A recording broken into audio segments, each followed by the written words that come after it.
오늘은 보이스피싱 수거책 그리고 전달책 아르바이트를 해서 문제가 되는 경우가 되게 많은데 이 부분에 대해서 조금 이야기를 해보려고 해요. 용성호 변호사님이 요거 관련된 사건을 좀 많이 다루셨잖아요. 저는 정말 잘 안다고 자신할 수 있어요. 아 그래요? 검찰에서 너무 많이 해봤기 때문에 아 자신이 있어요? 아 자신이 있어요. 누구보다 요것만큼 정말 잘 알고 네. 잘할 수 있다라고 생각하고 있어요. 네. 용성호 변호사님 뭐 평상시에 말씀을 워낙 또 잘하시고 하셔가지고 네네.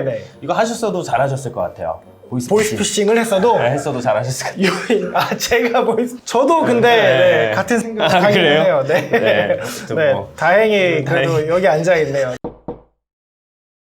보이스피싱 네. 그 범죄 조직에 대해서 좀 네. 먼저 간단히 네. 설명을 해주시면 좋을 것 같아요. 네, 일단은 보이스피싱 범죄 조직이요, 되게 점조직화되어 있어요. 그래가지고 되게 여러 단계로 구성이 되어 있는데, 그러니까 이렇게 여러 단계로 있으면서 자기 바로 앞에 단계에 누가 있는지만 알고 있고, 전체적으로 보스가 누군지 이런 거는 모른다는 게 일단 큰 특징이에요. 그래서 일단은 총책이라고 불리는 일종의 보스가 있어요. 내가 보이스피싱 한번 범죄를 저질러봐야겠다 라고 약간 전체를 계획하는 보스가 있고, 그 다음 이제 관리책이라고 불리는 사람이 있는데, 사실 보이스피싱이 조직이 워낙 크니까 사람들은 막 관리해야 될 거잖아요. 그렇죠. 그리고 뭐 돈이 들어오면 돈 갖고 막 도망가는 사람들도 있고 이러니까 그러지 못하게 관리해야 될 거고, 그래서 뭐 콜센터라든가 뭐 인원 이런 걸 관리하는 관리책, 약간 중간 보스 느낌이죠. 행동대장 이런 사람이 하나 있고요. 그 다음에 유인책이라고 해가지고 콜센터 직원들 전화해가지고 뭐 어디 뭐 저축은행입니다 라고 하면서 피해자를 속이는 유인책이 있고요. 다음에 모집책이라고 해가지고요, 피해자가 돈을 주면은 그걸로 이제 그냥 받는 게 아니라 통장을 통해서 받든 아니면 뭐 사람을 통해서 전달을 받든 이렇게 할 거잖아요. 그렇게 전달해 주거나 하는 사람이라든가 계좌를 모으는 사람들도 있고요. 다음에 오늘 저희가 해야 될 거지, 이제 수거책이라고 해가지고 통장에서 피해자가 이제 돈을 인출한 다음에 누군가한테 줄 건데 그거를 이제 돈을 전달받는 사람을 바로 수거책이라고 하고, 그 다음에 전달책이라고 해가지고 수거책이라는 사람이 피해자로부터 돈을 받으면은 보이스피싱 조직원들한테 전달해주는 이 전달책, 이렇게 두 가지가 있습니다.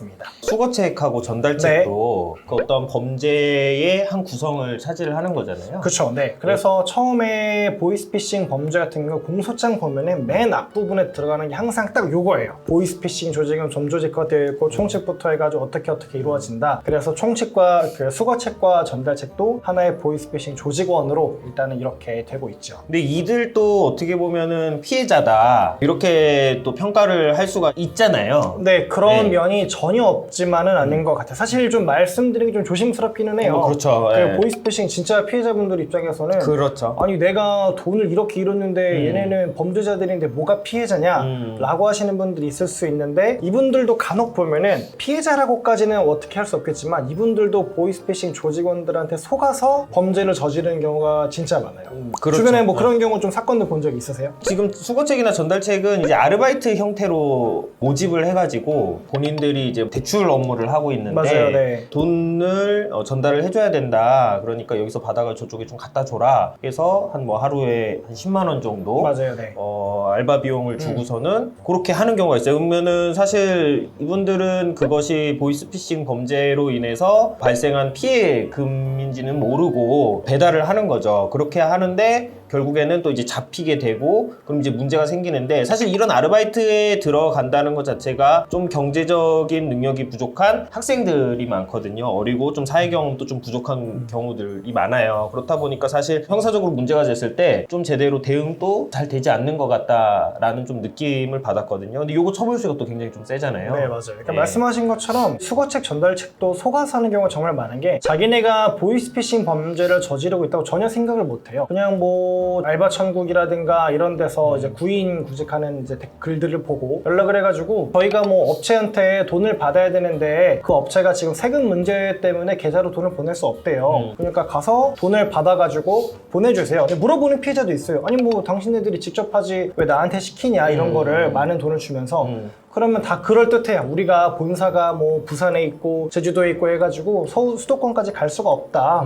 그러니까 당신한테 뭐 알바비를 좀 줄 테니까 해달라 라는 식으로 보이스피싱 조직원들한테 속아서 하는 경우가 정말 많죠. 근데 이게 속은 건데 왜 처벌을 받게 되나요? 네, 그 부분이 되게 중요한데, 이 사람들한테 법원은 미필적 고의라는 게 있다고 보는 경우가 많아요. 미필적 고의라는 게 뭔지 간단하게 한번 설명해 주시겠어요? 그러니까 자기가 자체가 네. 어떤 범행을 저지른다라고 하는 그 100% 인식이 있었던 것은 아니에요. 하지만 이게 범죄여도 사실은 상관이 없을 거야 네. 라는 생각을 가지는 것을 네. 이제 미필적 고의라고 하는 것이죠. 그렇죠. 그러니까 이런 거죠. 내가 지금 보이스피싱 범죄를 저지르고 있어 라고는 생각하지 못했지만 그렇죠. 이게 좀 약간 뭐 잘못된 것 같긴 한데 그래도 어쩔 수 없지 라는 생각을 가지고 그 행동을 하면은 그게 바로 미필적 고의가 고의죠. 있다 라고 이제 법원은 보는 것 같아요. 그렇죠?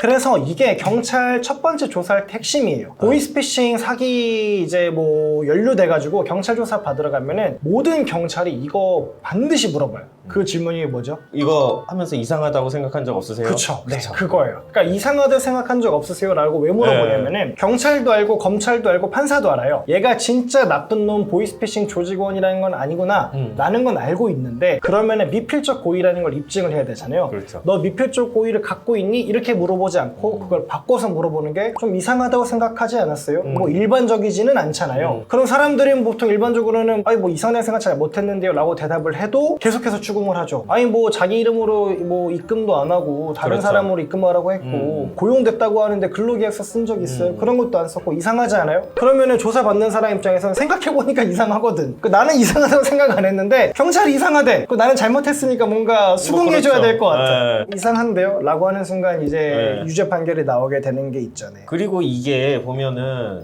이상하다라고 실제로 좀 생각을 해서 하루 일하고 그 다음 날부터 일 안 하는 경우가 맞아요. 그런 그다음에 경우도 많이 있어요. 저 어저께 전화 상담을 한 거는 20만 원을 네. 받으신 거예요. 이거 일단 네네. 10만 원은 돌려줬대요. 네네. 왜 돌려주셨냐고 했더니 좀 이상한 것 같아서 돌려주셨다는 거예요. 10만 원만? 네, 10만 원만 그래서 그럼 돌려주실 거면 다 돌려주시지 왜 다 안 돌려줬냐. 그러니까 네. 자기가 그거 각오하면서 택시 타고 해가지고서는 실비. 네, 자기가 이거는 네네네. 받아야 돼가지고서 네네네. 받았다는 거죠. 저는 그런 적도 네. 있어요. 저 검찰청에서 근무할 때 네. 전화 와가지고 어디 검찰청 누구 검사인데 네. 지금 수사 대상자라고 저한테 연락 와가지고 검사가 네, 검사가. 검사인데 저 네. 다른 검사가 저한테 전화 네. 와가지고 네. 네. 당연히 보이스피싱이었던 적도 있고 실제로 하신 거 아니에요? 네? 실제로 하셔서 전화 온 거 아니에요?